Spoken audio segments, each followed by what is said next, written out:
Hello again.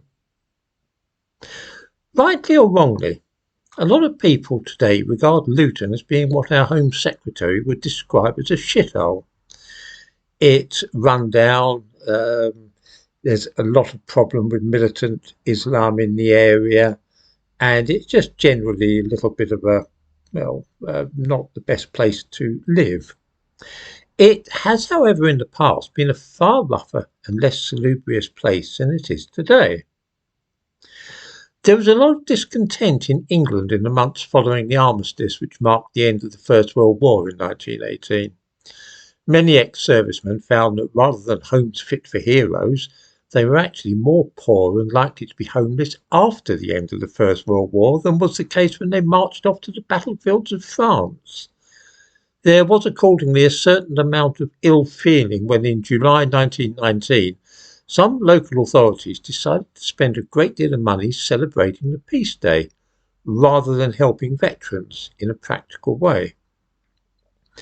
In the Bedfordshire town of Luton, this ill feeling became so violent that the army had to be brought in to restore order. Luton Town Council enthusiastically embraced the idea of marking the end of the war and signing of the peace treaty at Versailles in a conspicuous series of displays.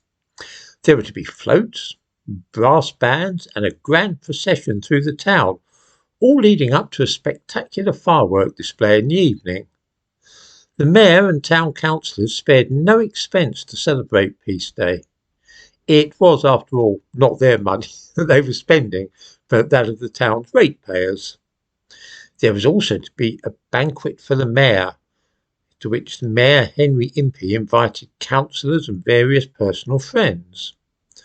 Not a single ex-serviceman was invited to attend this meal. This was especially galling because neither the mayor nor a single member of the council in Luton had actually served in the armed forces. All had belonged to what were known as reserved occupations, jobs which were thought to be too important for a man to be sent into the army. Some of the councillors had been running the Luton Corporation Food Control Committee, and there was a lot of resentment because it was thought that they had been profiteering from food shortages. They were, in short, the types that future Prime Minister Stanley Baldwin described as hard-faced men who looked as if they had done very well out of the war. That such men should be indulging in a banquet at a time of great hardship for many families who had lost relatives in the fighting was thought to be in very bad taste. As a mark of their disgust at the proposed mayor's banquet, one of the organisations for former servicemen tried to arrange an alternative event on Peace Day. The Discharged Sailors and Soldiers Association applied to the council for permission to hold a religious service on the same day as the official events on 19th of July 1919. They wished to use Wardown Park, a local recreation ground, for this, but the request was turned down by the Tolls and Municipal Buildings Committee. As Peace Day dawned, there was therefore a great feeling of resentment among ex-soldiers and their families against Luton's mayor and council. It was decided to stage a rival march to the official procession, and the aim was that this should arrive at the town hall at the same time as that organised by the mayor. The floats and bands of Luton's celebratory parade reached the steps of the town hall at the same moment that a large group of demobilised soldiers also turned up. At the front of this unofficial party were maimed and disabled former servicemen, and it was obvious from the beginning that the overall sympathy of the crowds of onlookers was with the soldiers rather than the dignitaries of the council. When the mayor appeared on the steps of the town hall, resplendent in his robes of office and with a gold chain around his neck, there were calls for him to explain the decision to deny the discharged servicemen the use of the park for their service. These were ignored, and when jeering and angry shouts began, the police advised the mayor to retreat into the town hall. It was by now becoming apparent that the planned festivities would not be proceeding according to plan. Police locked the doors to the town hall, but a number of men broke them down and led an angry mob into the building, where they smashed up furniture and then threw it out of the windows. Another group went out onto the balcony and ripped down the bunting and electric lamps which had been strung across the front of the town hall. While all this was going on, a crippled ex-soldier made a speech from the steps, calling for increased assistance for disabled and unemployed ex-soldiers. The police made frantic attempts to summon reinforcements because they could see how things were, the direction that things were moving. They eventually reached the chief constable, who drove to the town hall and succeeded for a while in calming things down. Some of the crowd moved off to the mayor's home to see if he would be available to answer their questions there.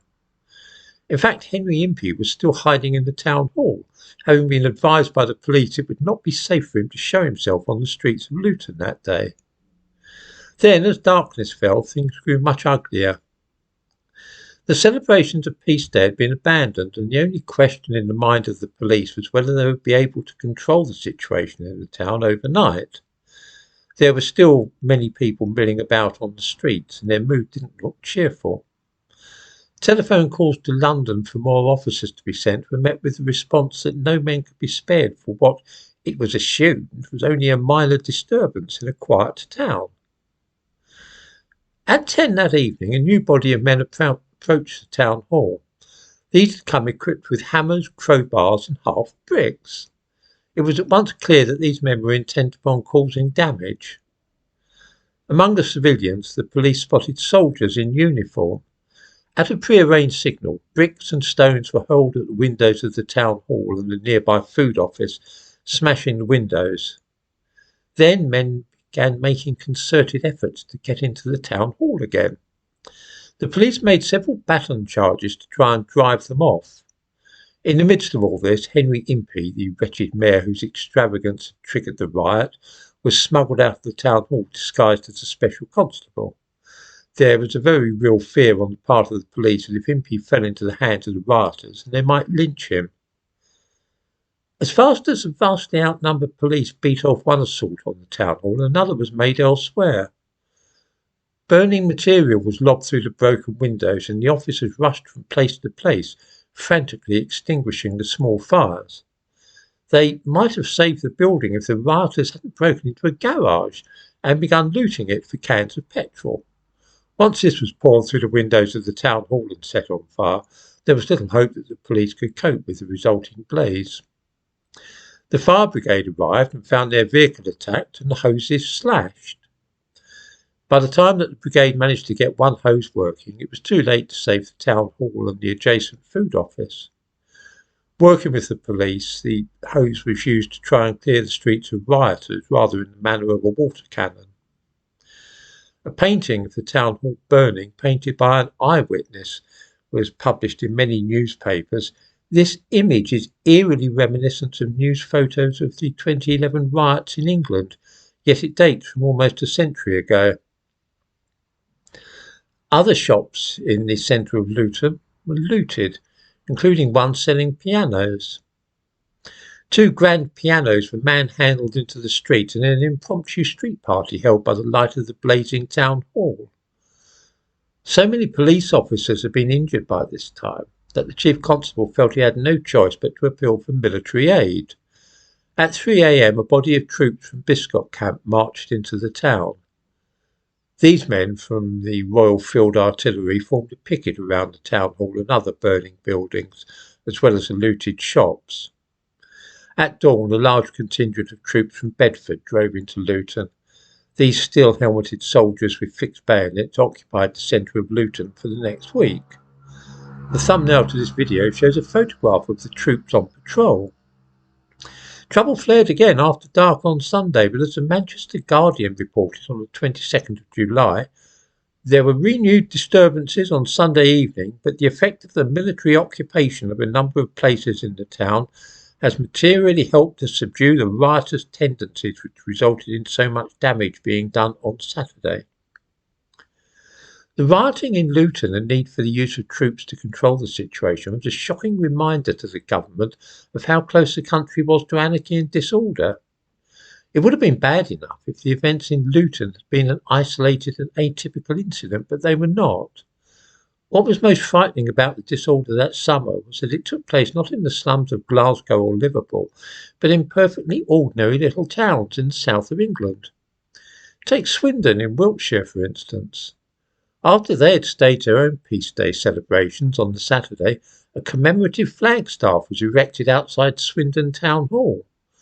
This was a very expensive enterprise, and there were murmurs in the town that the money could have been better spent on alleviating poverty among the families of men who had died fighting during the war. On Monday, 21st of July, the flagstaff was burned down in protest. The crowd responsible for the arson then moved on to the police station and besieged it. Windows were broken and looting began of nearby shops. The police responded with a baton charge in which one member of the crowd suffered a broken leg. The military occupation of Luton was, by the way, the last time that martial law was effectively imposed on any English town. I thought it might be amusing to look back on such incidents because we sometimes attribute all the ills from which this country suffers to external causes. The English have always had the knack of creating their own riots and disorder if circumstances seem to call for them.